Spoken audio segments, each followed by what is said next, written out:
And cold temperatures, Mark. The temperatures right at or maybe even a degree below the freezing mark for just about all of us, guys. And that includes Block Island at 32.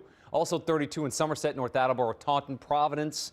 31 for Coventry, Burrillville, and Smithfield. Untreated surfaces going to remain icy overnight as that temperature hovers near freezing. The rain's moving out around 3 to 4 a.m., but we're likely going to have some areas of fog, low clouds, and those temperatures right near the freezing mark as you start your day tomorrow, get the kids to school, or you're heading out.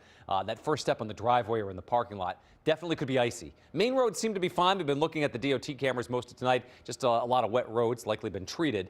But again, it's the secondary surfaces that you got to watch out for. There's the back edge of the rain. That again times out to get out of here at about 3 to 4 in the morning.